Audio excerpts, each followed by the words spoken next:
over here, closer. You're getting hotter. You're getting warmer. You're getting hotter. Here you are.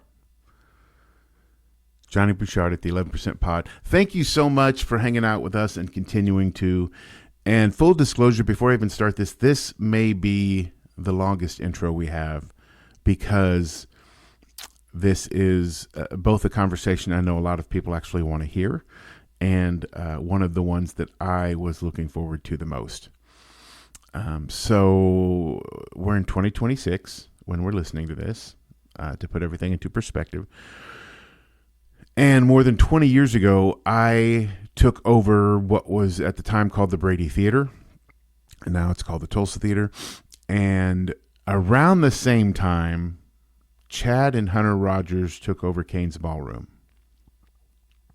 I was at the Brady Theater, I think, for 4 or 5 years.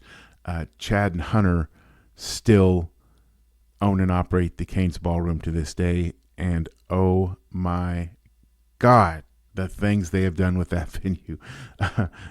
Anyone who knows anything about the industry, if you've played the Cains, if you've been to the Cains, if you've owned the Cains, they will tell you best thing that could have happened to the venue, Chad and Hunter taking over ownership. The Rodgers family as a whole taking over ownership, I should say. But Chad and Hunter, they do all the day-to-day stuff, and they took it from a fantastic, well-respected, legendary venue to a national touring destination. I mean, it's still all those things. It's still legendary, and everybody wants to play. But now it's the stop that artists like Green Day want to visit, that artists like U2 want to visit, and it's because of Chad and Hunter and their approach to the venue, and their approach to the industry, and their approach to relationships. Back 20 years ago, I think I mistakenly viewed us as competitors. It was, the Brady Theater is my first venue, my first theater or larger venue. And as I got older, I realized, man, a lot of shows make sense at Cain's more than they make sense at the Brady. And a lot of people don't realize that in Tulsa anyway, it wasn't particularly cutthroat. We would go after some of the same shows, but it wasn't like, oh, those, F them. And, there wasn't that type of antagonism. But we'd never really hung out. And then, a year or two ago, a couple years ago, somebody, and I want to say maybe Ken McGuire over at River Spirit Casino, had reached out to the Rodgers brothers and myself to set up a lunch because they were looking at, I don't know, some type of, maybe they were going to look at a new ticketing platform or a new booking management software or something, and they kind of just wanted our input. And it was the first time that we had the chance to sit down. I'd met Hunter before, but I don't think Chad and I had even met. And as the saying goes, the rest is history. We hit it off. We started grabbing lunch regularly. And I will tell you all, the folks, Chad and Hunter, are just as cool outside of the industry as they are inside the industry. They're good guys. They're fantastic venue management personnel, but they've got great senses of humor. They've got stories for days. And they're just, Tulsa is very, very lucky to have them. And I think most people know that. I mean, the Rodgers family, they aren't strangers to Tulsa. People, Tulsans know who they are. But I really appreciated them sitting down with us. We were going to literally sit down in Cain's under the star, but I think the floors maybe something was going on that day. So we went back to the green room and we sat down and we just started a conversation, and it went all over the place as our conversations do, in a good way. I do have one quick explanatory note though. We were trying with Chad and Hunter Rodgers. I decided that I wanted to start recording live, in person, face to face, as opposed to digitally and virtually like I'd been doing. So the morning that we had interviewed Chad and Hunter, we'd interviewed Ashley Kirkley, and then in the afternoon we sat down with Chad and Hunter, and we were still sorting out some technology issues. So in the beginning of not necessarily in the beginning, but at one point during the conversation, you may hear a few clicks because I think some batteries ran out or a power source ran out. We were kind of switching it up on the go. And I think that lost one of the more interesting stories that a lot of people are familiar with, but the fact that the Rodgers family was not set to purchase Cain's. They actually had a different venue they were looking at buying. And then I believe Sunday night, maybe, they heard that Cain's would be available, and they looked at it Monday or Tuesday, and they took the keys on Thursday. It was one of those quick turnaround times. But I'm going to ask them to reshare that story because I had such a blast with the conversation that I told Chad and Hunter, man, I'd love to sit down with you and your crew, because guys like Brad Harris and the team they have really help make the venue. We haven't done a huge panel podcast yet, but if you're going to do a first one, let's try to do it with the Cain's family. And we don't have a date or time set for that yet, but I know when we sit down and re-record it, I'll probably ask them to touch on that story again because it was pretty fantastic.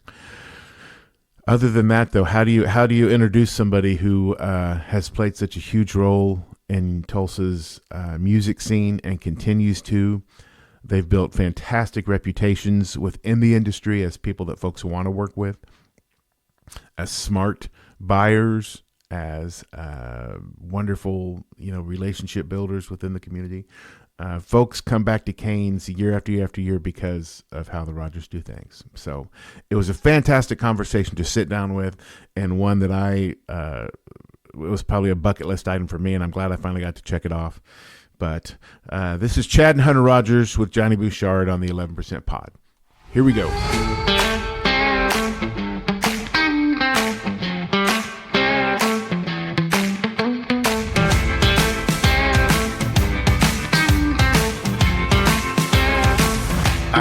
This is Johnny B on the 11%. Everybody, thanks for tuning in. My guest today, they really don't need much of an introduction, although I'm probably going to give them a little one. Chad and Hunter Rodgers have had the pleasure or the burden, or probably both at some time, of owning and managing Cain's Ballroom since 2002? 2002. And we only kind of got to know each other in the last year or two. I was telling Jamie, we met, I think, at a concert, and then I can't remember who called the lunch, but like a lunch that we were both involved in.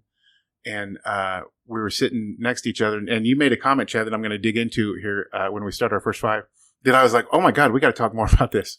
So Chad and Hunter Rodgers, thank you guys for being. And we're going to start off with the top 5 facts that may or might not be true about Chad and Hunter Rodgers.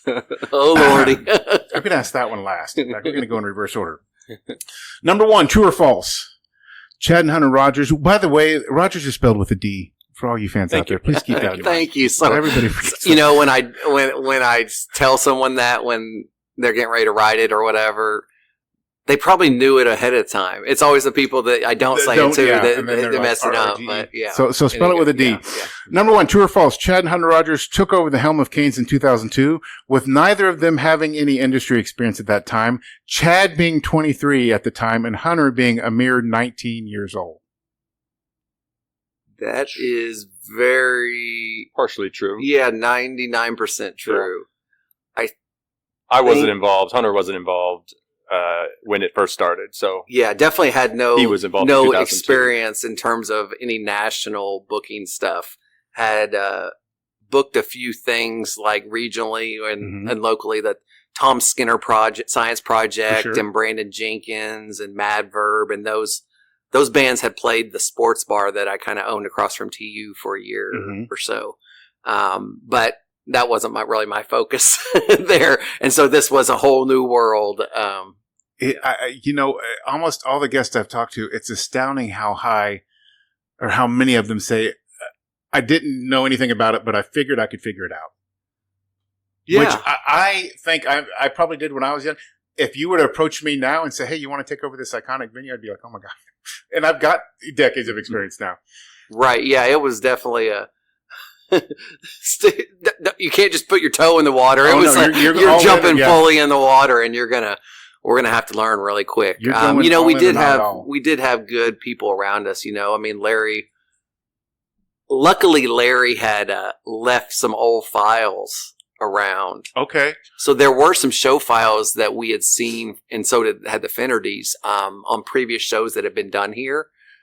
So I remember actually spending some extensive time looking at it, looking at like kind of what we keep, or we do it more digitally now, not as much paper, but like where they spent advertising, an offer sheet on an artist, some of the expenses they listed, things like that. So I was able to kind of grasp a little bit of that in knowing, okay, this is how this kind of works. Yeah, I think I have a rough idea. Yeah. But, putting numbers on paper and then actually having to pay those numbers is a totally different. Yeah, it is a world and then some. Yeah. And then sell tickets for that matter. Yeah. It's one of those. And of course, now you mentioned that digitally, I keep numbers every show I've ever done. So if you want to reach out and say, hey, how'd George Clinton do? Or how'd Travis Tritt do? Or how'd I can tell you exactly. But at the time, I probably would have looked at the files and been like, oh, I don't need this. Throw them out. And then tried to start from scratch, and took 2 more years on my learning curve. Yeah. Number 2, true or false? In November of 2024, Cain's Ballroom was featured in Rolling Stone magazine, discussing the venue's astounding ability to land arena acts across all genres. Yes. Yeah. We were super. That was pretty fantastic, It was super ecstatic. That was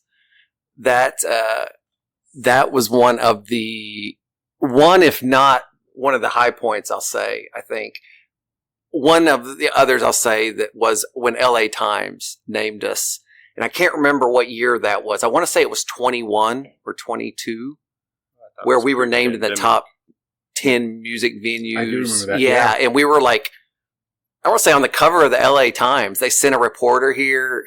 He spent a weekend here, and it was really, I had people actually mail me the hard copy of the LA Times from California with Cain's on the cover. Yeah. That's awesome. And, that was like one of those things where, yes, that was many years after we bought it, but it was one of those things that reinforced again that like, we're doing something right here, and that it's amazing to know how well known this venue is and the history here. I mean, there's things every day that happen that I'm like, it's remarkable that like we're here at the helm of this amazing place that has so much history. I will tell you, man, Cain's, and I have to complete this sentence before anybody thinks.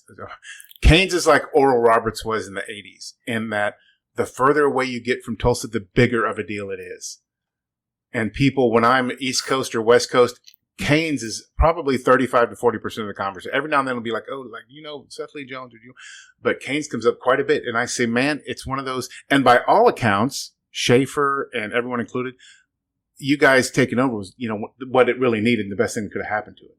Though that's what we've been told. I mean, man, It was weird. Larry has always said to us that like, the keys ended up in my hands and they ended up in your hands for a reason. And it was, I say led by the Lord, the world works in mysterious ways. And when he says also when he threw the keys and he walked out on Cain's in 99 or whatever, that was for a purpose too. And it needed it too. But, it's just really weird how it all went down even with us buying it and just the whole transition of Number 3, true or false? Hunter and Chad Rodgers were invited but declined to participate in the world record-setting smash single recording of "We Are the World."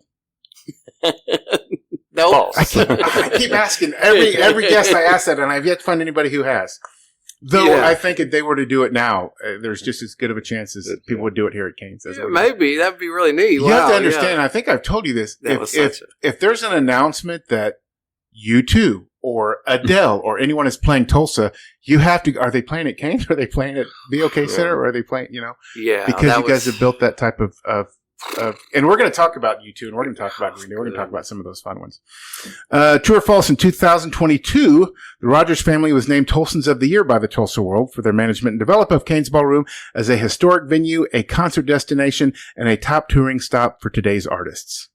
True. I know that's true. I we were very honored. I don't want to make you feel awkward because I know you both are very humble, but I saw that. I know that's true, and it's one of those things that I don't think people can fully understand taking, because when the keys were in your hands, it wasn't like Cain's had been operating, everything's brand new, the AC works, nothing needs to be dusted, it's a turnkey venue. And you really have taken this thing. And I completely agree with what you said earlier. I think the history of Cain's is a lot like myself and my ex-wife. We were meant to be married when we were married. and we're not meant to be married now. And because of that, we can get along great. And Larry was meant to have it for a while. Finnerty was meant to have it for a while. And the Rodgers family is meant to have it now. Yeah, it was, it's weird how it all just happened. Speaking of weird, and this is the comment that Chad made to me that I think I may have out loud said, what the hell? True or false? Prior to their purchase of Cain's Ballroom, the Rodgers family had in fact intended to purchase a different entity, with the plan pivoting to purchasing the Cains the week they were set to head in a different direction. Yeah, that was right. Yeah, it was definitely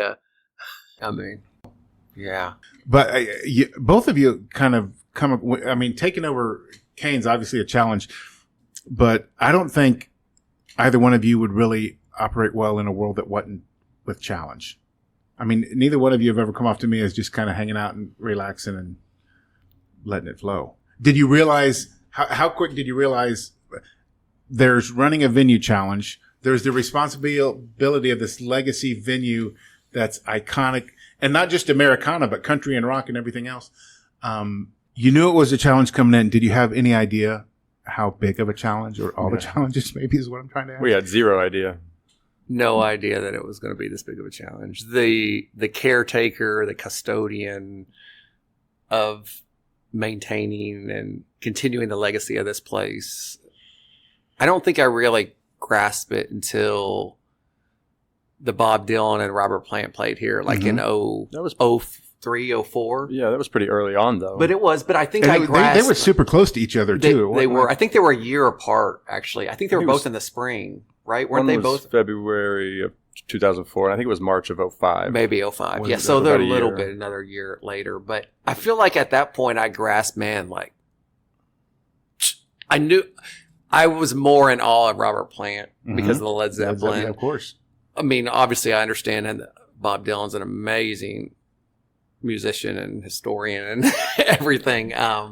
But I was like, man, the biggest band in the world's front man is playing here. And wants to play here. And then, of course, over the years to realize that he wants to come back, and he's come back three times, I guess, over the 23 years, has just been just reinforcing like that whole, like, gosh, it's amazing. You didn't realize how big of a deal Bob Dylan was, though, until you saw that recent movie. I mean, I know. I don't think I really did. I knew, obviously, the Bob Dylan Center's been open for a while, but until I saw, we went to the Circle Cinema and got invited and went and saw. Complete Unknown? Yeah. I literally the next day was still like, I texted Steve Higgins from there and was like, thank you so much for inviting us. And I went and I really grasped it. I went on my phone, whatever. Oh, yeah. I was fully immersed and I was just like, wow, like I did not realize just everything. Man, as the guy who has Dylan, the first tattoo I ever got was Dylan. And I loved, it sounds weird to say, but Chalamet really was Dylan. Mm-hmm. That kind of standoffish, not rude, but just doing his own thing. And I don't know if I've ever told you all this, but the agent had called Brian Greenbaum, I think, and I had chatted, and I'd put in an offer for Dylan, and he said, I think he's going to go to Cain's, and I increased my offer significantly, and he said, no, Bob wants to play Cain's. Like, it's not a money thing. He wants to play Cain's. I wonder why, though, in 2004, what was drawing him to Cain's? I don't know if it's kind of like, when the Bob Dylan Center, when he announced that he was proud to be next to the Native American heritage, and I hadn't heard that aspect of him before. I will tell you, in my experience of the Bob shows I've worked, and I would be willing to bet of all the artists the three of us have worked with combined, it's got to be thousands and thousands. Mm-hmm. The only artist I've ever interacted with that truly, not they say it, but they truly don't care what other people think, was Bob. And whether it's the Nobel Prize and I guess when they were making the movie, the director found out Dylan was like like making shit up and throwing it in as part of the story. And the director was like, why do you want to, like, the public is going to see this? And Bob said, why do you care what the public thinks? Like, I'm doing this because I want to do it, not because I care what the public thinks. Wow. But I was here for that show. And that was one of the first. He played the little keyboard. He played guitar up to that. And I remember thinking in the middle of it, like Sweat's pointing out, and I remember thinking, I'm seeing Bob Dylan at Cain's. And Cain's back then was on its way up to being what it is now. You know, Right. it was like, oh man, Yeah. I'm seeing Bob Dylan at this venue that people have been playing at 60 years or whatever at the time. And then you fast forward 21 years, 20 years, whatever it is. No. And now it's, like I said, Rolling Stone, LA Times, artists. I could say, hey, Jack White, you want to play $500,000 to come to one of my venues? And he's going to say, man, I'd rather play Cain's.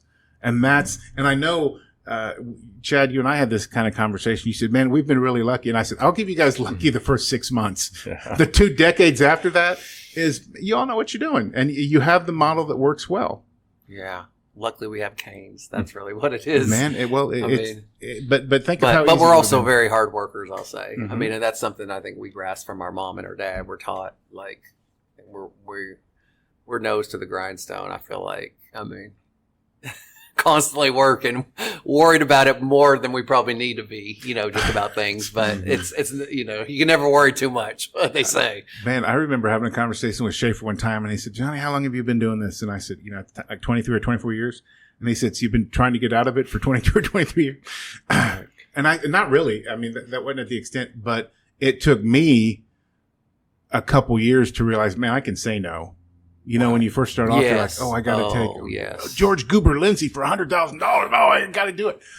It took me a couple years to build up to where I felt comfortable saying no. And that's when I kind of started to fit my groove. Yeah, I literally just had that the other day. Steve Earle was Mhm. interested in maybe coming and doing an acoustic show, and I found out how he had done at the Hard Rock recently. Not very good, yeah. and I asked around, and I'm just honest, obviously, and I didn't want to beat around the bush. I just told the agent Brian Hill, I just said, man, I don't want to do a disservice to him, and I don't want it to come back and hurt us either. So, I just think we shouldn't do this. I just don't think it's He going to sell enough he tickets. still has a hard time. You still have a hard time saying no, though. There's sometimes, yes, definitely. There's definitely sometimes. I mean, I feel like sometimes if Hunter was in the negotiations that I was in, sometimes he may have a hard time too because he lets me hear it. He's like, why did you say yes to this? I'm like, well. Now, is there, okay, so that's a good question. Is there one of us is the tiebreaker? Do you have conversations or, hey, I do the booking, you do the ticketing, we do, how's that divided He up? occasionally comes to me for. I ask because I can't advice, I imagine guess. working with any of my siblings. I just can't imagine that. I mean, we kind of stay in our own lanes for the most part, but no, I definitely am asking him. I feel like I ask him more when I definitely don't know or I'm unsure of myself. Yeah. I that's mean, true. and I'm honestly always excited to share with him good things. Oh, yeah. I mean, we just, while U2 is in the ballroom rehearsing last week, I get an email about one of our top 10, 15 artists ever about wanting to come back next year. And it's like, Who was just mentioned, by the way. but we yeah. won't say. And Nice. we are just like a new album coming, and it's like, oh, I'm like, it's all meant to be. Like, U2, the biggest act ever, is on the stage right now, and now we're getting this other artist that's been here before and loves Cain's and all this and wants to come back again, and it's just weird. It's just, When you posted about U2, first of all, you're not one to be like, hey, everybody, Yeah. you're not, and I thought, oh my God, if somebody's got Chad excited, who can it be? And I will tell you, so people listening, U2 was awarded the Woody Guthrie Prize, and they accepted at Cain's Ballroom, and they performed a set. The Edge and Bono performed a set. 6 songs, 8 songs? six Six I believe songs? it was, yeah. Which Which was only supposed to be 2 or 3. begs the question, Yeah. how many songs is a concert? My rule of thumb has always been, if an artist plays 5 or more, they walk off at 6 or 7, that's still a concert. 4 or less, I probably would have refunded. But I say that's a concert. I would say that's U2 playing a concert at the Cain's. How many songs is a concert? That's a good question. That's a really good question. And I know it varies from artist to artist. I don't always remember how feel long like- it was, though, but I think a 30 minutes is a good concert. Yeah, I mean, all along, we knew that there were going to be songs done. They didn't let the public know that there was going to be any performance whatsoever. That would have been even more So crazy that's if why, they had. the few people that knew, I remember someone who was a VIP walked in that evening and went across the street, and he was like, aren't you so excited? I'm like, yeah, all these people have no idea that they're going to actually perform. So when they walk in and there's guitars up there, they don't know what they're really getting, but like, are they just up there for decor, like for the vibe? I mean, like, and so, I mean, they literally rehearsed for almost 2 hours on Monday night. I think because they made all the songs unique for some Woody Guthrie style that they were going for. Yeah, they were trying to incorporate. All that. Did was it one of those where there's a little chair in the corner and you're just kind of sitting back? We weren't supposed to be in there, actually. We didn't know that, though. But they didn't tell us that. So we were in there. Brought my wife. Our mom came. I mean, every concert has the non-essential personnel, please be gone for sound check. But there have been times where, and I will tell you when last time I brought Joan Jett to Tulsa, and Joan knew that my daughter was playing guitar, and she said, well, is she going to come to the show? And I said, man, she's only 14 and venue's 18 and over, so she can't. And Joan said, well, she can come to sound check though, right? And Joan, we brought her in, and her mom and a friend, 4 of them sat down, and Joan did did 6 or 7 songs in a row. Just that so my is daughter super cool. And I thought, man, there's more artists that way. But you two, and I saw them on the Zoo TV tour. I saw them when they kicked off at Be Okay. I'm not a diehard fan, but I get, man, you got to respect it and you understand. And even if you're not, 15 or 20 songs, I would have been finding a shadow in the corner and just like sitting there and smiling to myself the whole time. It was mind blowing. I mean, I would have figured I'd been shot. Literally more of a chance being shot over the last 23 years or having a heart attack. Literally the biggest artist on, I would say, and I get that Taylor I looked it up too. Yeah, I was trying to figure out where they're kind of ranked, and like I saw some where they're in the top 5. All-time some in top 10 time. Mostly, but for sure top 5 and a few. And I was like, this is crazy. I couldn't tell you. I know I'd heard that they'd played Brady like 80s or something before I was ever involved with it.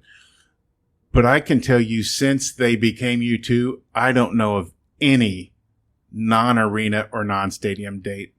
And again, half a dozen songs, to me, that's a show. And so nice. Their whole team was sweet? Super nice. Super nice. So excited to be at Cain's again. How many people are you having to deal with before they get there? Because I'm used to, the singer's also the manager and the musical director. Well, that first call we were on, which was really the only call we were on, I think we were invited to more, but there was probably 25 of us, 20 on that. But luckily, Zoom Woody Guthrie call. Center was kind of the main liaison between us and Steve had been working on it for a year and a half, he said, literally. I mean, that doesn't surprise me. But they only confirmed it like 6 to 8 weeks prior to I was going to say 2 months ahead. And I remember when he met one of the managers in the office, she said, I'm so sorry that it took so long for us to like pinpoint that this could happen. He was like, oh, we didn't care if it was one day, but she goes, it's just so hard for us to make a commitment, more than a couple months out. And I kind of thought, well, that's weird, kind of, but I guess unless you're doing a big tour and you've got to make that commitment. I get how, man, who's gonna say what and who's gonna be able to keep it under wraps and who's not gonna be able to. Probably Pavarotti was the biggest I ever did, and about 10 or 12 folks got in town like a week, 10 days before. And we were at the Be Okay Center, didn't exist, maybe Center at the time.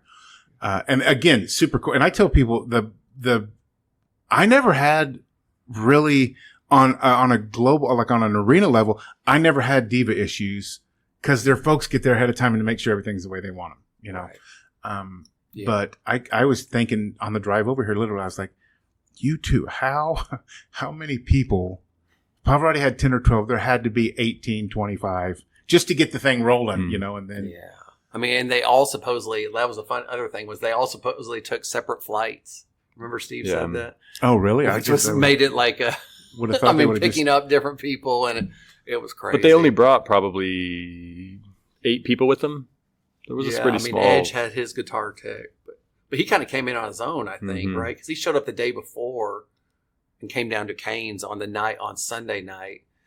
And he'd been talking to Brad for a while, and he sat in the office or he didn't sit, but he stood in the office with us for almost an hour and told us unbelievable stories. He'd been with Prince. He was with Springsteen. He was with the Eagles for 18 years and was telling us just these stories. And of course, looking at all the stuff on the wall and talking about the Legends of Rock with Jimmy Page, Jack White, and and Edge. Yeah, the Edge Yeah. one. Oh yeah, that Let's movie Make It Might Get Loud. Yeah, Might Get that Loud. might get loud. I couldn't remember what it's called. I've actually got to go watch it now because he told us some parts, and I'm like, oh, I got to see this. I will tell you the best part of that movie is at one point Paige starts playing, and the Edge and Jack White just sit there, and That was what he told us. It's pretty astounding to see the guys who are on top of the world realize this guy. He said all the cameramen too were He like. said it was just like draws hitting the it floor was in the like- whole room, and so I can't wait. I'm getting chills thinking about it.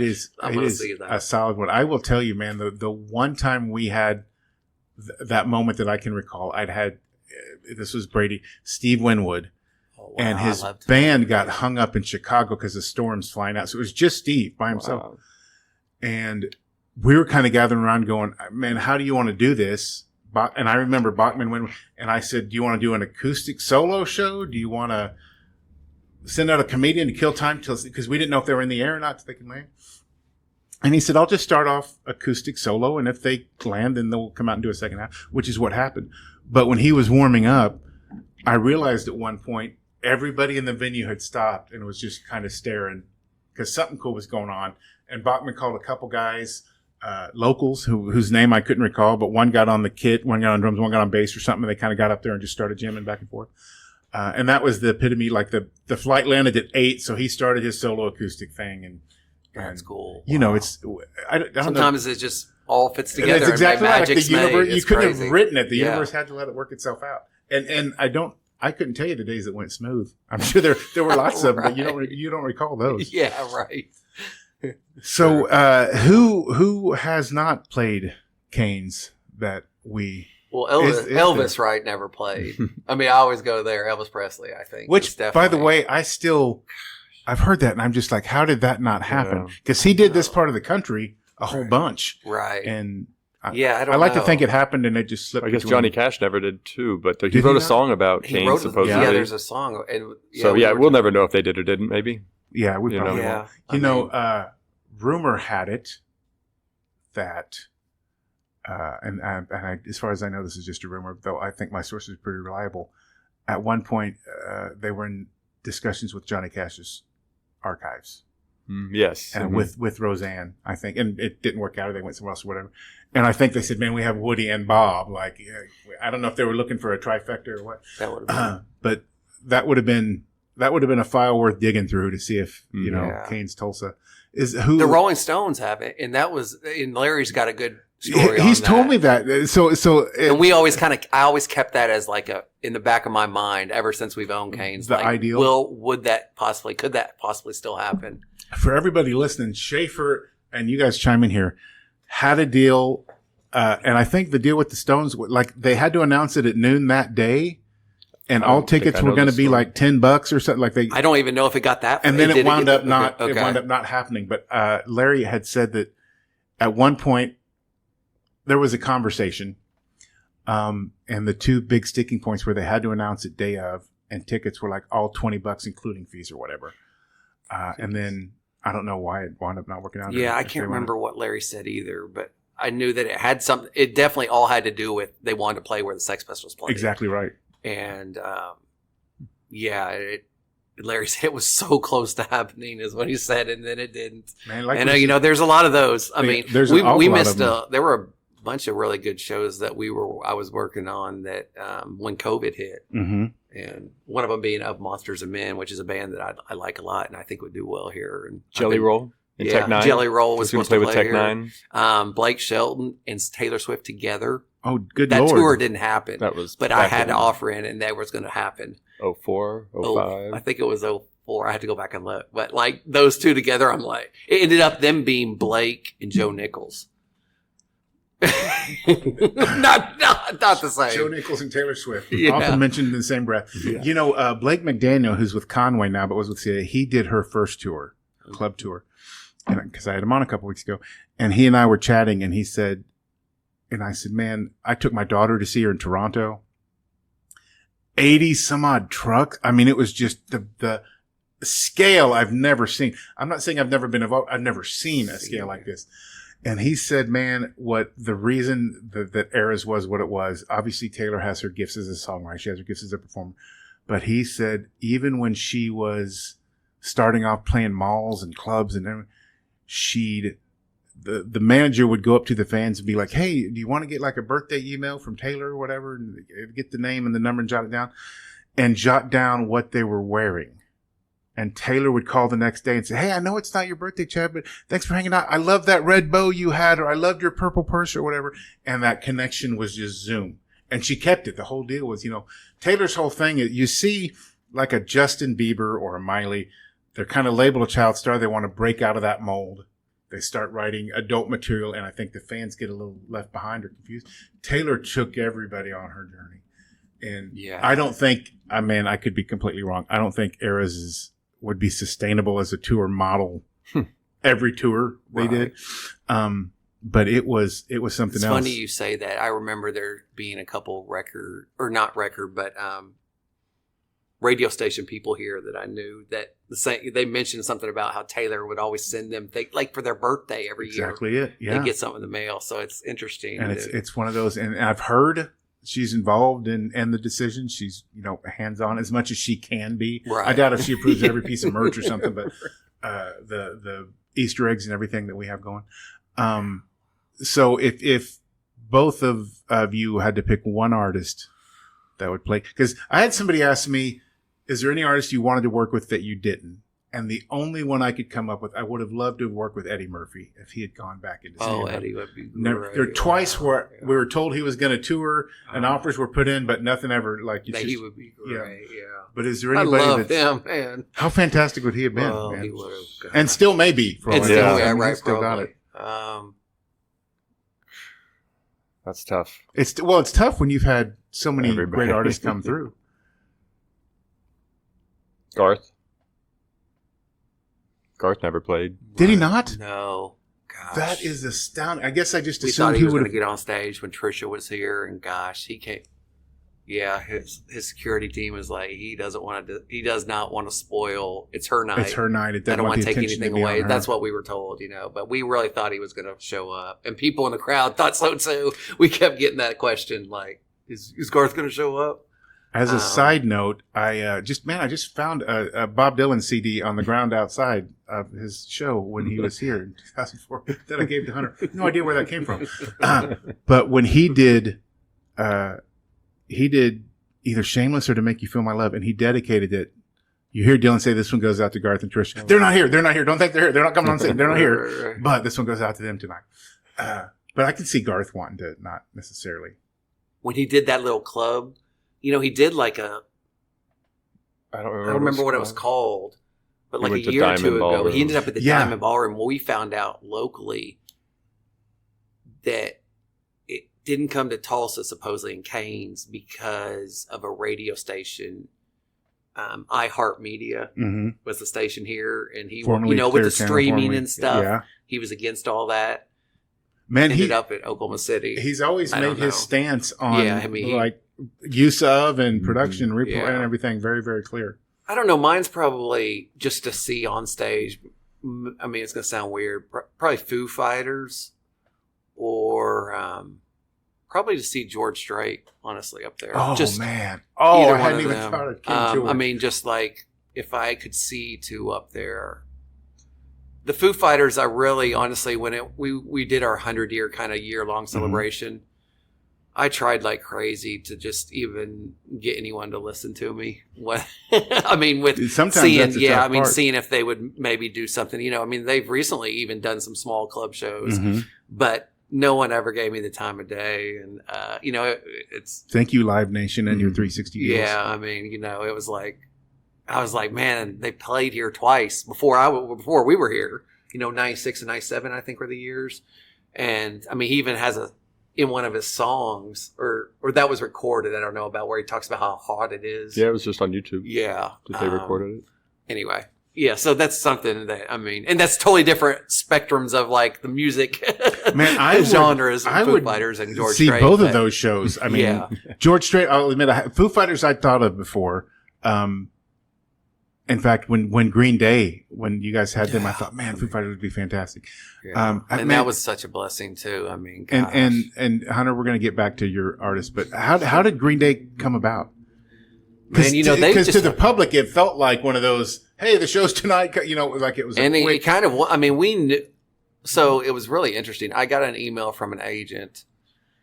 Gosh, it was probably 3 months. 3 months before that said, "Do you have this date available? Hold it."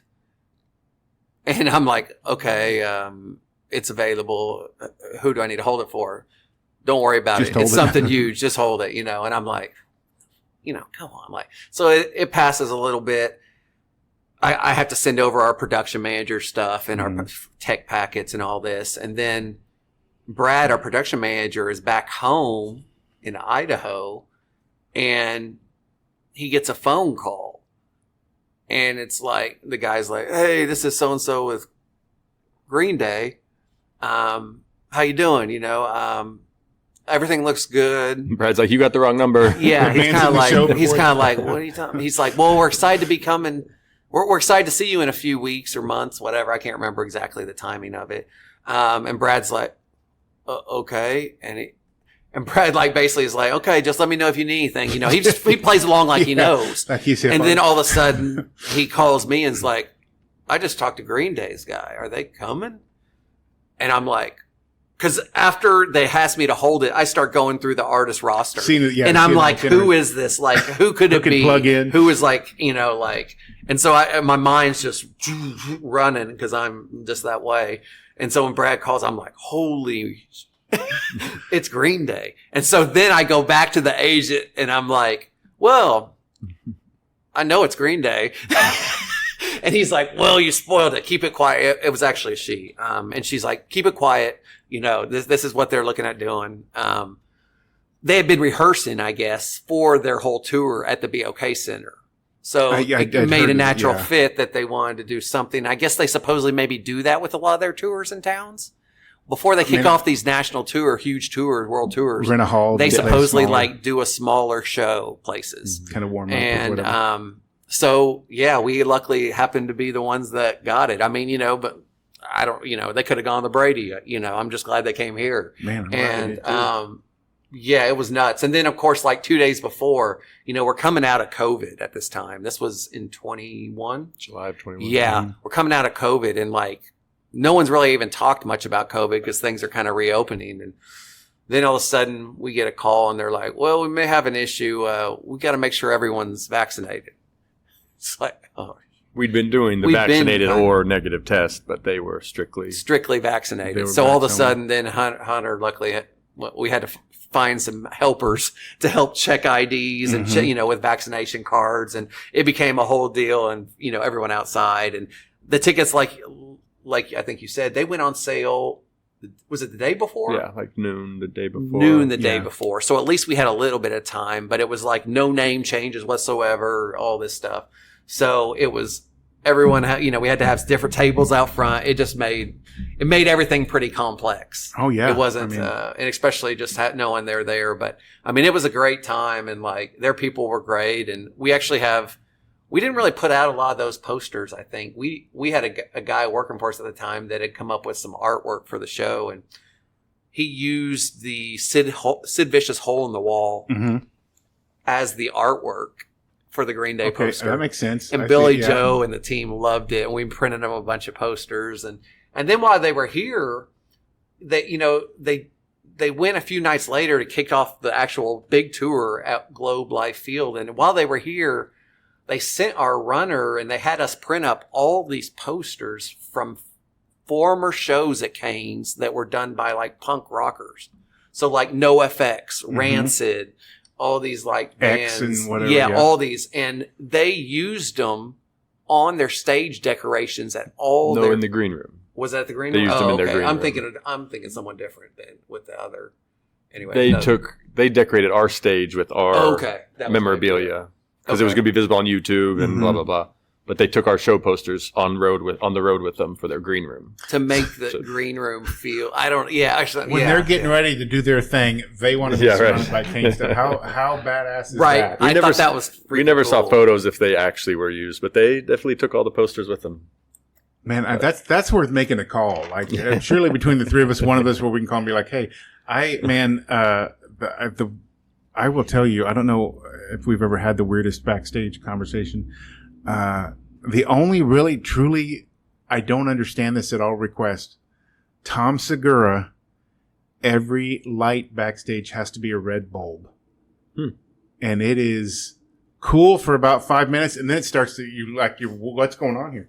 Wow. To the point where we did it at Osage, and I took pictures and video and sent it to Kier, his tour manager. He goes, that's exactly what I said, man, it feels like a mortuary in here. Like, what's it? And he said it calms him, like red's the only color that does everything. So you walk backstage and you have kind of that. But before we move on, Hunter, who's your... Man, I don't really know. I mean, I would have said the Strokes, but the Strokes played here. For us. Yeah, for us. That was a killer show. I really don't know that I have an answer. That was a killer show, man.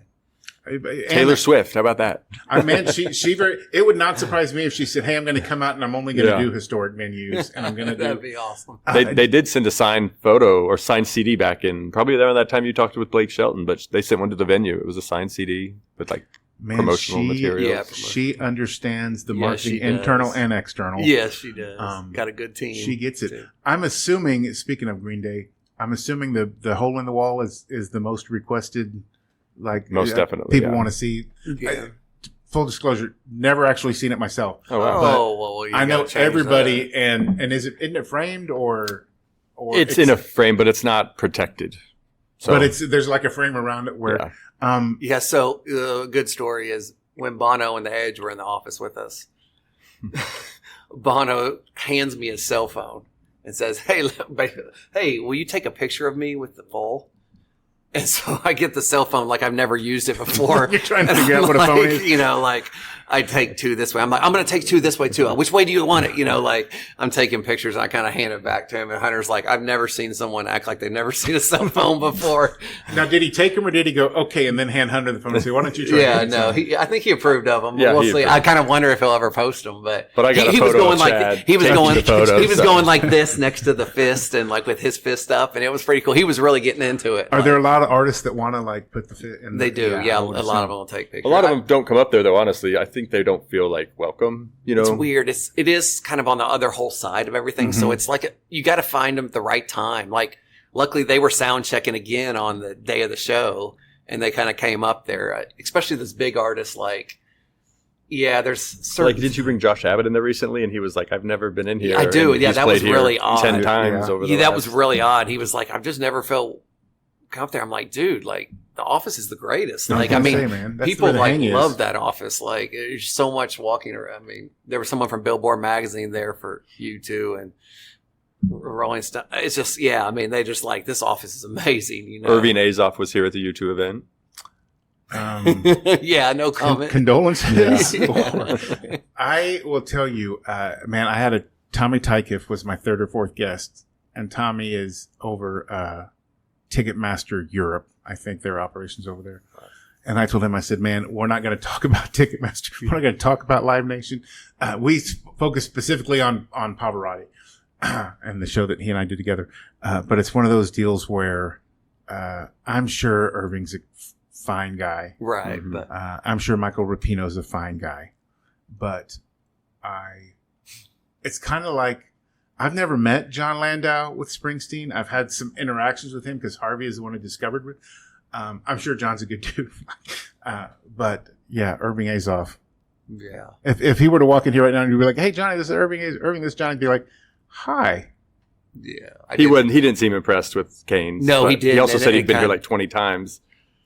And I was like, okay. You were like, what, 28 years ago? Yeah, exactly. Yeah, it was weird. I didn't think he was impressed at all. Yeah. And I was kind of like, I was kind of offended by it a little bit. I mean, I really was. It was jealousy. He's kind of got the I'm too cool for school thing. And I'm like, man, it's the thing that is frustrating with our industry is so many people are very self-important. Yeah. And it's like, man, to me, it's like being proud of being from Texas. Man, if you're proud of where you're from, that's great. But remember, you had jack shit to do with that decision. Yeah. Like you just kind of happened to be there. Yeah. But I could see on the flip side, I could see you like Bono and Edge being like, this is awesome, man. This is Cain's. Right. Literally, this is where Sid put his fist through the wall. Mm-hmm. I mean, that you could tell they were excited. I mean, on that first conference call, their team was excited too. They were like, the band is excited to come back. I mean, I I don't really think they're blowing smoke at that point when they're saying that. They don't have to say that. Yeah, they don't have to say that. It's pretty cool. They're not getting anything out of you that'll. And that show, I mean, like, I don't know if she was ever there, but Chelsea Clinton was supposed to be at that show. Oh, I didn't realize. Yeah, I never heard if she was. Matt Nathanson was there, mm-hmm. And there was another famous comedian that someone took a picture of in the crowd and posted it. I meant to show it to you, and I didn't see that. Yeah, I see so much stuff. You know, you get on social media and you get in that hole. Crawl down a rabbit hole. He was sitting towards the back. Anyway, like this guy, I've seen him. He was, Man, I will tell you when Woody Guthrie gave it to Christopherson, it was so different because Dina McLeod called me and said, "Hey, we want to give Chris this award," and I said, "Man, Chris didn't really pick on award. Like it's not his thing." But he understands. He loves Woody. And I said, if they're cool with me passing on their phone number, because Chris is his wife Lisa, she was everything. Like if you want to choose, you want anything. And I called him, and she said, "What all does it involve?" And I said, "Probably a couple songs, maybe a little, like I'm not even really sure." And they said, "Of course we're hip on it." And I said, "I know Dina, and I know she's cool." And we did the thing, and it was, like I said, Rodney and Ramblin' Jack and those guys were there, and it was cool. But it wasn't like, oh my God, Rolling Stone wasn't going to show up there. Irving Azoff wasn't going to come to see Christopherson do a show with the Cains. And I love the fact that U2 was so, I think the guys probably were genuinely excited. Like I said, the further you get from Tulsa, the bigger of a deal Cain's is. And it's one of those things where people understand. I remember, I think it was probably Schaefer. He went out and he said, you can't build a 100-year-old building. Like it has to happen. Yeah. It has to. And I can only imagine. So I was running Brady when Schaefer left there and had to go through his office after. So I can only imagine. I asked him when I was there, I said, "Man, am I going to find it?" He goes, "I have no idea. You very well may find out." Like, we don't know. Right. But it's one of those things where, and I love the fact that by some accounts, we are kind of considered dinosaurs, after a couple decades in this industry. Sure. But I love the fact that there's still decades ahead for you all. Like for me, I'm not quite sure this is what my next chapter is going to be.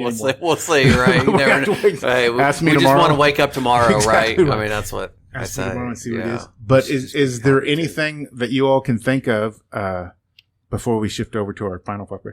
Is there any achievement on the side of Cain?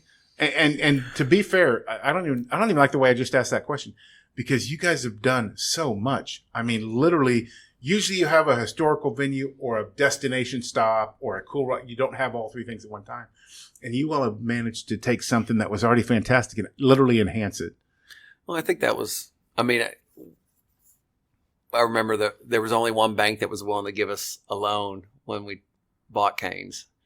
How many banks are beating their heads against the wall? Right, I know. Like, we still talk to the banker. She's at a different bank now, but and still thank her every time I see her, for believing in us, because it was like, well, what's your business plan? And I'm like sitting there going like, do you understand the concert industry? Cool shows. I had no idea. I was like, well, she's like, well, how many shows you plan to do a year? It's like, it depends on who's touring. Mm-hmm. Like, we don't know. Like, we literally do not know. Like, every year people go, well, what do you have planned next year? And I'm kind of like, well, we're just going to do what we do. There's certain things, you have planned, but like overall in this industry, it's kind of like every month you just don't know. I am booking shows now a lot farther out than I ever did before. We've got some that are confirmed in the summer next year already. Mm-hmm. And so they're definitely placing holds and doing things like that much farther out. But until the show's confirmed, you don't have control over it. You don't have anything. Yeah. And, there's been those too where we've lost shows that where you said were confirmed and then aren't. I will tell you, I've told a show is confirmed, then received the confirmation with another venue's name on it, man, and a lower price. Oh, wow. And had to call, and I because it was a genuine accident, and I love Ben Schiffer at William Morris, I don't mind naming. And he called and he said, "Man, I'll be honest with you, we sent it to you by mistake. They've got the history." And I understood. I said, "Man, I get it." But I was like, "Oh, this is good." And then I opened it up and I said, "Oh, wait a second. This is not my venue." And it was like $5,000 less than I or whatever. But, wow, yeah. And sometimes the shows, confirmations have to cancel for things out of their own they control. do. Yeah, you're right. Yeah, it's we're I don't want to say we're living a dream, man. Like I feel like overall, like getting to work for yourself and like that's such a big deal. Like it's weird because like we'll be working with these artist management companies and marketing teams, and it's like we can just make a decision right off the bat. Like we don't have to run it up a freaking six chain of approval. It's just so crazy. I mean, like when they call and they need a ticket count, it's like we can give it like that for the most part. I mean, that means we have to be on call a lot. Yeah. So that's not exactly always fun, but like we're just it's working for yourself. You can take days off usually when you want to, and if you set it right, and I think. Unfortunately, everyone can't work for themselves, but I'm very fortunate and honored and lucky that we get to, and it lets you have a work-life balance. It lets you have things outside. I think with Cain's, like, I think my goal always was just to improve, or to not to improve, but to make the importance more known, the recognition of Cain's and the history here. That's always been my goal. And whether that be through maybe selling more merchandise and getting our name out there more, that's what I want to do. Like, it doesn't have to do exactly with merchandise, but I'm saying that's a way to bring the brand bigger. And I feel like that's what I want every year. I just want it. And so like having those amazing things with Green Day or U2, or like, hopefully, like you said, that people realize just how important this place is. Because I still feel like there's a lot of people even in the back town here in Tulsa that I'll meet every now and then. They're like, I've still never been in Cain's. And I'm like, wow. I've never been in Cain's. That's just crazy. Like, that's just, I don't know. And then hear that they're music fans too. Yeah. And it's like, what rock are you living under? 18 shows a year at the BOK Center, but they it's just, And then just to hear the artists when they come in say, man, I just feel the energy. When I walk in the room, it's another universe. Like it's just, I'm transported. Rodney Crowell, that was the word he used. He said on stage and he said, you feel like you're being transported back to the golden years. And I said, man, these are still the golden years. We kind of laughed, but he said he played here and he played here and she played here. And people in 80 years are going to say Chris Stapleton played here, Jack White played here. That's the whole deal. You two played here. And that's something I think we strive for too, is to like, who will we be telling our grandkids or, when we're grandpas or whatever. Yeah. Man, I will tell you, I think the thing that I love the most is that, man, neither one, you guys don't take it for granted, man. You truly embrace it and you understand it. And I know, both of you are just humble as hell and think that luck's been a big determining factor. But again, the first couple months maybe, but you guys have you've done Cain's proud and you've done Tulsa proud. And I love the fact that you guys are able to keep doing it. And I think I told you before, man, I spent more money going to Cain's shows than I did buying shows within you. So thank you very much. So you're doing something right. Hey, I want to be respectful of your time. So we're gonna go with the final 5. Yeah. Okay. 5 questions. We'll see what we can answer. Yes. And you both have to answer all these, by the way. Lordy. So setting all humility and humbleness aside, what's the greatest compliment you've ever received? Start with you, Chad. Probably to hear my daughter say that I'm a great dad. That is a great compliment. Probably. Yeah. Or to hear my parents just say they're proud of me. I think those are, as much as I say it's nice to hear it with business and what we do, I think those overall, I think that, for me, compliments from mom and dad for sure. Yeah. But even just people like you, Johnny, that praise us for what we've done. We didn't know what the hell we were doing. I didn't think we'd be here. Yeah, 23 years later. We're definitely humble, but it's just overwhelming. The respect that people give us, and I think that's. And it still feels like we don't know what we're doing, but I guess we do. I think you guys have it figured out, and that respect is definitely every day it's something different.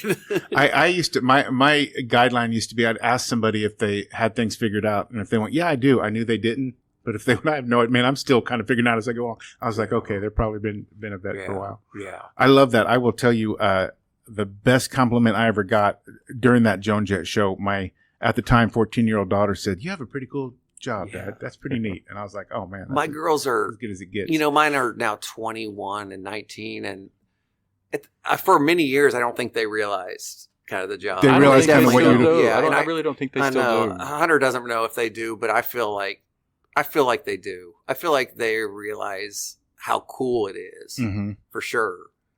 Because we're bringing acts that they kind of know now or whatever, and they were also growing up. I mean, I don't know if your daughter's this way, but my daughter's kind of got into the rap music and, and so like they're expecting to want to see not Snoop Dogg, but like 2 Chainz or what, and so like, well, we're not usually able to bring those big high money, but now that like they're respecting and they learned music, they like when they see, Dylan Gossick's coming or Wyatt Flores or, some of these new guys that are really blowing up. And so I don't know. Yeah. But yeah, I mean, I'm not sure where things will go in a future with my daughters and Cain's, but we hope that they maybe will get involved. We'll see. Man, that'd be awesome. Yeah. And I will tell you, just because we talked about it earlier when I said it with Ashley Kirkley, I put off listening to Wyatt Flores. There was so much hype, it was like Titanic. And 3 or 4 months ago, I put on Live at Cain's. And I was like, shit, I get it. Okay, now I understand. I get now why the hype is there. Because it was a solid album. Yeah, it is a great album. And did he do 3 nights?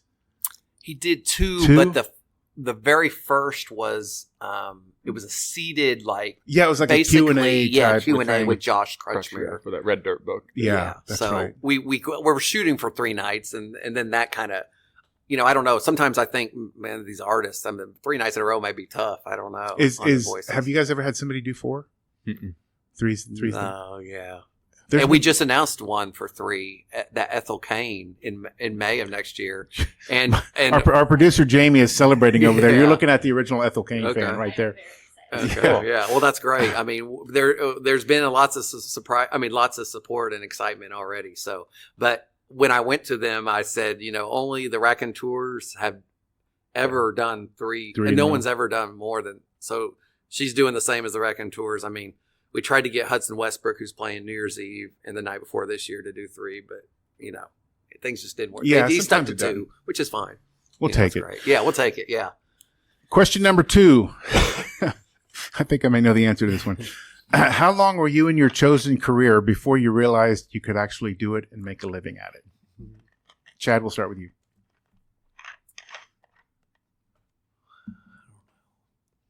Man, that first, when we bought Cain's in September of 2002,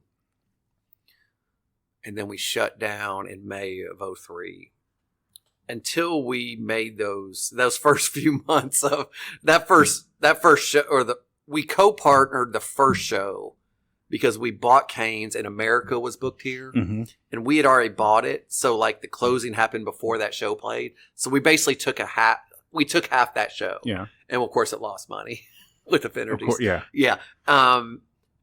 And the next show I booked was Charlie Daniels Band, and we lost like $25,000, $30,000. I mean, it was just stupidity on my part. I just didn't know what I was doing. I guess. Again, a lot of money back then. And it was a whole lot of money. And I remember just like going home and not sleeping and calling my dad the next day and just being like, this must be a lot harder than what I thought it was going to be, because I expected. And going into it, I knew as I was watching ticket counts, as like what tickets are selling, you're like, this is going to be good or bad, and of course the agents say, "Oh, we're a walk-up band," or wait till the end, like whatever. And at that time, like I feel like I had an agent the other day that said, he gave us a little bit of a reduction on a show that was going to lose money, and he said, we know you got to make it. We both got to be successful. And I mean, I wish more of them would think that way, because it is true. Like, if we just lose money every time, who are you going to come back and sell the next show to? There's no venue to book to. Yeah. But like, it was really cool. And back then in 2002, I didn't know that at that time, like where I could like go and have a real conversation with these guys. But now I have relationships, and so just being time in the business, I feel like has helped. But I don't know. I don't know when I really felt like it. I mean, it may be like 2008 or 2009. Yeah. When like I finally was like, I think think I really got the hang of this. Like, I don't know when we realized we'd be in it for the long haul, though. No, you know, if that makes sense. Yeah, I mean, like, that does. When we bought it, I mean, it's not like we thought we were only going to own it for a year or two, but like, I don't know plus? if I saw myself like You weren't looking at 2025. Yeah, I mean, and maybe eventually retiring from here. I mean, who knows? Like, I don't know how long, and who knows what the future holds. I mean, with us, but what exactly was the question? Like, it was how we knew how long were you in your chosen career before you realized you could actually do it? Somebody asked me that once. I think when a promoter that we were working with, kind of. I would say we kicked him out, but we kind of went our own ways. At that point, we really had to do it all on our own.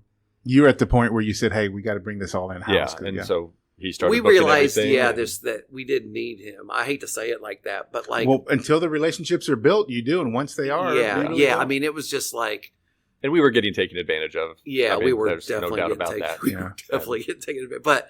Yes, we were like, I was like, I can do all this. Yeah, like, I mean, I've got the contacts. Like, it was. If you've got the contacts in the spreadsheets. So I think when we split ways there. And I don't recall when that was. Maybe 12.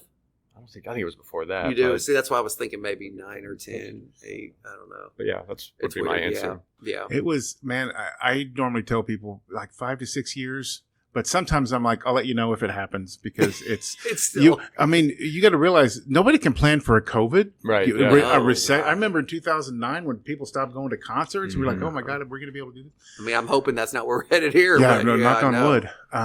But it's one of those things. I never intended to be at the Brady longer than 7 or 8 years. We had a lease with a purchase to buy. And then I think Peter kind of decided he wanted his building back.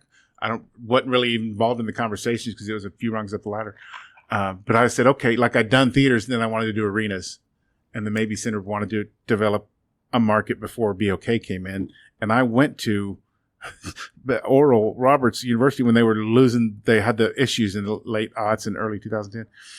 And I said, I know once they announced BOK Center, I knew John Bolton.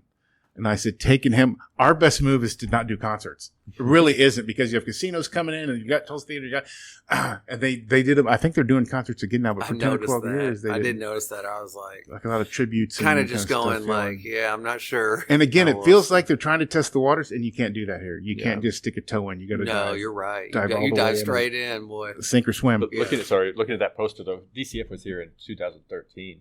So it must have been later than that. The Lamb of God one. Oh, yeah.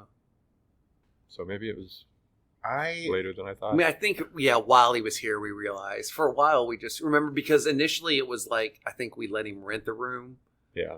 And then we were like seeing what he was making and knowing like what kind of great deal we were giving him. We were like, we want half the show if you're going to book, if we're letting you in this room, we're taking half the show. Man, I think I rented half a dozen. And then co-pro'd some, and then said I don't really. And then we found kind of co-pros even being taken advantage of. And I literally said, I don't need this. Right. Yeah.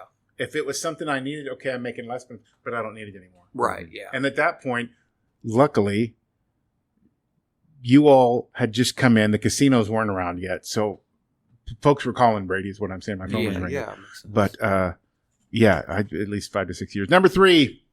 We're going to start with you, Hunter. What is one truth or piece of advice that you wished everyone was so familiar with it's become a cliche? Good Lord. I should have read these in advance. The last 2 are easier, I promise. I don't know, Chad, do you have anywhere to lead me in a direction, or do you have an answer? I really don't know. Everyone thinks the floor was spring-loaded. Is that I'm kind of going that way. So, like, it's kind of a cliche that people still say it's like spring-loaded. It's not. Like, I had someone tell me that literally within the last week. It wasn't. It never was. That it's spring-loaded, and if you walk across the floor, you'll. And I said, have you ever been to a show at Cain? She said, all the time I'm there. Yeah, I mean, I'm just saying, like, that's something that a lot of people believe that it's just not true. It's become truth, but it never was true. I mean, and I just think that, like, it's just the way it was built. And then, of course, over time, as we did more shows than Cain's has ever, we started doing enough shows in a year, more shows than have been here for multiple years, sometimes in 1 year, that floor started to fail. Yeah. And so it was like, I remember 1 or 2 times we had literally almost holes in the floor. So we had to replace it. And so then it became, we even took cameras and ran them underneath to make sure, what are we getting ourselves into? And there was no spring loaded down there, no springs down there. No, what would they call it? Ford or Dodge Springs? I can't remember. It even went as far as like, they called them like a certain brand of spring. Name that never existed. A spring.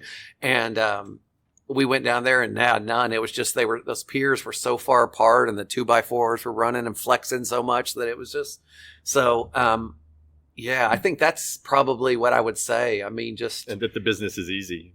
People think that's the great, that's the best, that's better, way better than mine. Yeah. First of all, I think they're both applicable. So many people, I mean, I think they just think I go, hey, Travis Tritt, you want to come on Friday? Okay, cool. And then hang up the phone and it's a done deal. Yeah. When I was I left Osage a couple months ago and we were looking at like 16, 18 months out. Wow. I mean, and then crazy. Even if they're interested, it becomes a huge game of Tetris and you're not controlling all the pieces. You know, you're trying to get what you can. And out there, we did 2 or 3 shows a month. We didn't do, when they first came to me and they said, hey, our model is 2 or 3 shows a month. I was like, oh, hell yeah, I can do that. What are you kidding? Of course. And I don't have to travel. Wow. Yeah. Of course we will. Look at that. Setting fact from fiction. Again, these last 2 hopefully are much easier. Yeah, that was a really good one, Hunter. Chad Rodgers, what is your one perfect musical moment? A moment so tied to a song that you can't help but hear the song and recall what you were doing or where you were. I can answer for him. Feel free to. That's why we're here. Lips of an Angel by Hinder. He loves karaokeing it, and he sang it to his wife the night of the wedding. Oh, really? So which is not an ideal song to send to your wife. I mean, there are worse songs. People at the wedding were like, and I kept going around after being like, this is a thing that started at Grand Lake during the summer. You're like giving the disclaimer up front. Yeah, I'm like giving the disclaimer. Yeah, because like some of her family's like, even looking, going like, why is he singing this song that's not anything about love? But that's the whole point of the question. Like, it has to be something that's important to you. So it's probably everybody thinks of him and Lips of an Angel. Yeah. So anytime there's ever a mention of Hinder or anything or anywhere, anything, like Hunter now transposes me on Hinder images and things. It's like you behind the microphone. I remember I had them at Brady in 06, I think. And I remember they were the first act to have the scarves hanging from the mic stand. Oh, yeah. And I remember thinking like, I'm getting real rock acts now. This is it. So does that mean you get to answer for Hunter about music memory? I'm trying to think. I'm just looking at that. Yeah, whenever I think of Hunter, my brother, all I think about are the Strokes. So like, but I don't recall anything necessarily with that show, but I mean, I just think about when I hear a Strokes song, so it's tied to a song, I think about my brother. But I'm not sure there was really There's not. I feel like I get more tied up in it all. You do. Yeah, like that music just moves me. So like I can I don't know. It gets in my blood. An answer for me is it's not a song, but when we had Girl Talk for the first time, who was a mashup DJ. Yeah. I remember everybody, like the crowd or the stage got rushed by all the crowd. My mom and I were standing at the back, and I just remember being so happy in that moment. That's it. That's exactly what we're talking about. I mean, I don't know what song it was though, but it was just Girl Talking it up, sleeping on his sofa, like crashed at his house. I got him super stoned for the first time, I think. Man, we're expanding everybody. Man, all kidding aside, how effing blessed are we to be able to do what we do? To love an artist and be able to see it happen and see everybody's reaction to that. I mean, looking back on it, I think it'll be more to me in like 20, 30 years, being like what we did at this time. Like, it's still hard to grasp that this is really what we're doing. For sure, yeah. That you're because you're in the middle of it and it's happening right now. That's totally true. Like going. Yeah, it's hard to even every year to look back at the previous year and kind of really grasp all what went on. There's always that great feeling of like, man, we pulled this one off. Yeah. And then like, man, we pulled this one. Like 2024 was bigger than 2023. It just is tough because I'm already looking down the line at the next one. And it's like, Hunter says that to me a lot. Like we should really appreciate this moment or try and like you have to cherish it. Cause like, I'm already worried about the next one or I'm worried about next month or whatever. It's like, man, that's a hard appreciate. It's a hard approach to shake. Yeah, it is. And sometimes you just have to go, hey, I'm going to enjoy this moment I'm in. Like, we're doing this. U2's on our stage by their choice, making this whole thing happen. Right. And you may have answered the last one, or you guys may have already had a chance to do this. If you could join any artist on stage for any song, who would the artist be and what song would you sing together? You can't answer Hinder again. I'm not answering Hinder again because I wouldn't want to join him on stage. I may try and take the front man's job. Different deal, do it in front of them versus karaoke. Kidding, I'm joking. Any artist, any song, any genre. Easton and Maine by Turnpike. That's what I was exactly where I was going. Just listening to TT this morning. Yeah, I was literally just thinking like something that gosh, I don't know. I've not really thought about that ever. Who I would want to join on stage and a song even. The Troubadours were funny because even though I was on the board of Red Dirt Relief Fund, I've never been that into the Red Dirt scene, like personally. And I told Katie Dale, I said, man, I understand people's respect for the Troubadours. It's not my thing. And then I was like, well, except for maybe Good Lord Laurie and I guess maybe Seven and maybe Easton. And then I realized, I'm a Turnpike Troubadours fan. It turns out I am. Right. Yeah, I mean, it's tough with them because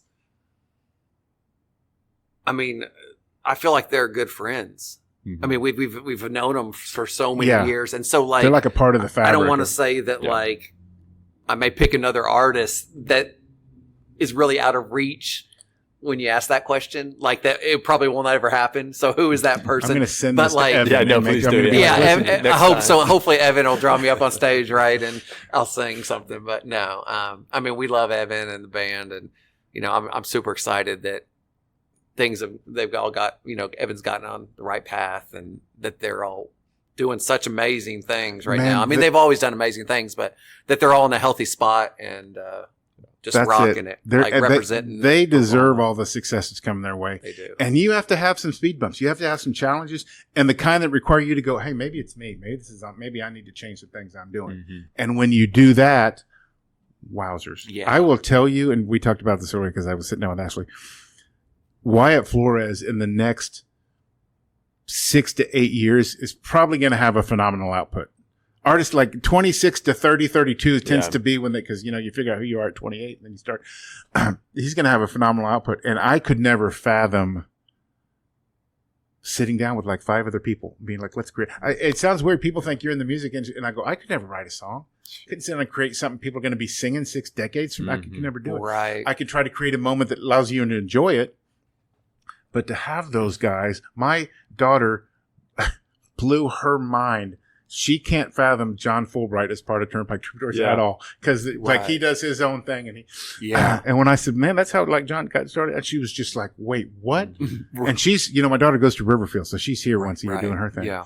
But, is there, do you want to give a specific one? Because if not, I'll make sure Evan hears this repeatedly. And then like, he's going to be like, I guess that's a really tough question. And really one I had never really thought about. So like, I really can't. Somebody asked me and I said, probably, what would you may be right with Billy Joel.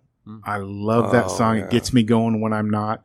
And my daughter and I happened to be at what I think is going to be his last show at Uncasville when he fell before the diagnosis came out. And it was still a barn burner, but songs so personal. And my answer may be different tomorrow. Exactly. Yeah, mine would be probably different the day based on how I'm feeling exactly right. and everything. But I don't know. I don't know what.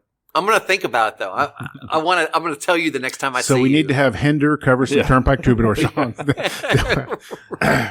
Man, guys, thanks so much for taking the time. Yeah. Man, this has been a blast. This has been good. I can't tell you. It's good to talk stories. We were talking, and I was telling Jamie, a producer earlier, I said, we may have to have a second session where we can get Brad and your whole team in here. Because another thing Cain's is known for, your team is stellar. Like you have the right folks doing the right things and the right position. I always refer to them as the Cain's family. Like they're all part of our family, and like it's great. We got a really good team, and they've all been with us for a long time, which is really good and nice rare. To have them rare, very rare. Yeah. So maybe we'll have to have a round 2. Yeah, we definitely should. Jeremy and Brad would have some good things to. Yeah, they'd probably share more on the band side type stuff. Ironically, you guys can appreciate this because we just started hanging recently. I've never met Brad. What? Not one. Yeah, we'll definitely have to do a round 2 sometime soon. Yeah. This is the 11% with Johnny B. Thanks for hanging out.